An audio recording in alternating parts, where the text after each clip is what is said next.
Welcome home to St. Anne's.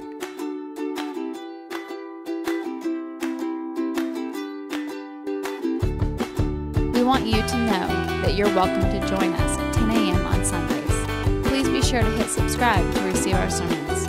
We can't wait to meet you.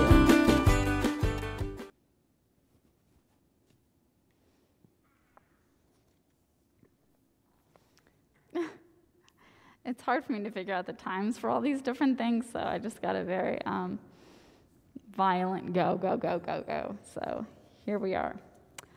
As many of you may know, it is Father's Day, and frequently I don't preach on secular holidays, but I feel like our readings today force the issue. So let's talk about Father's Day and biblical dads. Anytime someone says to me, I believe in biblical families, I'm like, have you read this? It's not the most flattering view of family life. So let's talk about that. Because the reality is, our experiences with parents and family members run a gamut, right? And so let's talk about some of these readings. One, we have the story of Abraham, who I'm glad that he's the father of many churches. I'm glad he wasn't my dad. Because if you think he's rough in this story, just wait until Isaac comes along. That's a fun story too. And then obviously in our gospel, we have this idea that family is not biological. This idea of divisions within family as we know them to create a new family. And I think that's what's really, really important, and that's what I really want us to focus on, because we all have different experiences of what family means. And some of them are positive, and some of them are very negative, and some of them are both. And it's complicated, right?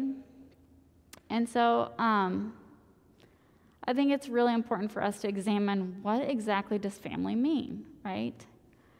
So I'm going to tell you, have you ever heard that saying that blood is thicker than water?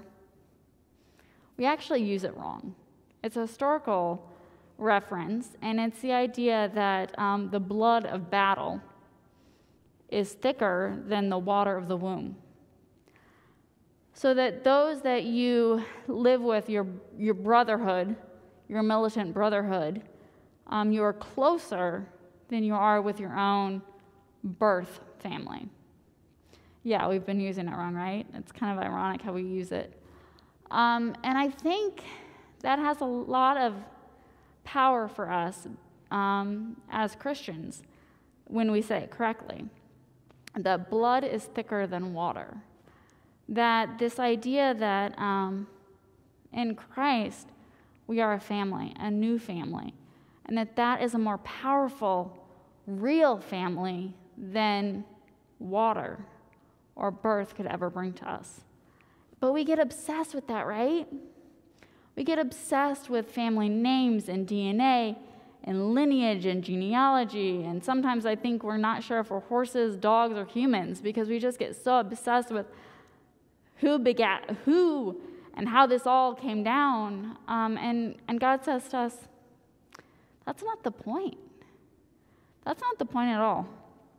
I will tell you, the last picture that I have of my dad, and it's going to be, like, I don't know how I could preach on Father's Day without talking about my dad. The last picture that I have of my dad, it's not really a picture of my dad at all. It's a picture of his butt. Yeah. He's carving the turkey at Thanksgiving. And I have this picture, I think, every Thanksgiving that I spent with my father for I don't even know how long. It's the same picture. It's my dogs, like every animal in the house gathers around my father while he's cutting the turkey. Because I will cook all day long, I will not carve that bird. And so my dad always had to carve the bird if he was with us at Thanksgiving. Oh, it's on the screen. How useful. Thank you, technology. It's on the screen. You can check out my dad's butt and my dog's. But there they are, and just enamored with what he's doing. And it's a perfect picture of my dad Because here's the reason why. My dad was constantly surrounded by things, be it animals, his grandkids, his children, complete strangers, anybody. Everybody gathered around my dad. And the reason I think, as I examined this picture, and it wasn't even just if there was a turkey. If he was sitting on the couch, there would be a cat, a dog, a kid. There would be someone else there, right? And I was thinking about it, and I realized that my dad was always a calm presence. Like even animals got that he was just a safe, calm presence. And I think kids and all people understood that you could come to my dad and you could sit there and leave better than you arrived. And you weren't really sure how that happened. But there was a calm, listening presence. And so even though he never gave you the answers to your problems, you left feeling equipped to deal with them. And if you're really lucky, you left with a treat of some sort. You want to know why I never misbehaved for my dad at the grocery store the way I did for my mom? It's because I knew at the end of the grocery store, after that shopping trip, he'd say, Maggie, is there anything you need? And I spent that whole grocery trip thinking about what it was I was going to need when we got to that line. So I never acted up for my dad. Don't ask my mom how I was at the grocery store. You don't need the answer. But the dogs knew it. If you sit there long enough, some of that turkey is going to come your way. If you sit there long enough, some hamburger is going to come your way. If you sit there long enough and you're a grandkid, a stuffed animal or a treat is going to come your way. Eventually something's going to come your way. And here's the thing. It wasn't about biology. It wasn't. When my dad died, all sorts of people came out of the woodwork and talked about how powerful a presence he was. And it wasn't about biology. It wasn't about the Clark name. It was about not having an agenda and just loving so much that it was sacrificial, it was calm, it was peaceful, it was about equipping you to go out and do what you were called to do. That's what that was about. Now, I'm very blessed that for me, that was both my biological father and then also someone who empowered. That's not always the case.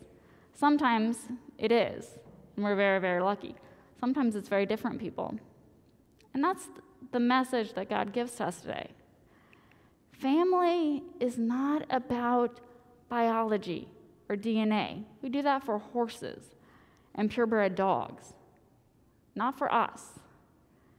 What family is about for us is love and compassion with no agenda, no goals, just love, empowering love that helps us reach out to one another and do the things that we are called to do. That is the family that we get in our baptism. That is the family of God. And so on this Father's Day, I challenge you. I challenge you to be that dad. I challenge you to be that calm, empowering presence that's not worried about lineage, and it's not worried about last names, and it's not worried about any of that other stuff. You're not worried about bloodlines. You're worried about love lines. And that's what you and I are called to do. You and I are called to be that presence in this world. And we're called to be able to always, no matter what, look to our one true Father in heaven, the one who gives us the real beauty of what parenthood is about, which is about love. Always sacrificial, empowering love to do the things that we are called to do. So maybe, just maybe, blood is thicker than water. The blood of Christ will always be thicker than the waters of our birth. Unless they're the baptismal waters, in which those are pretty darn thick too.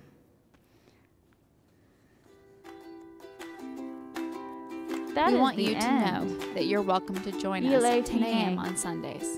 Please be sure to hit subscribe to receive our sermons. We can't wait to meet you.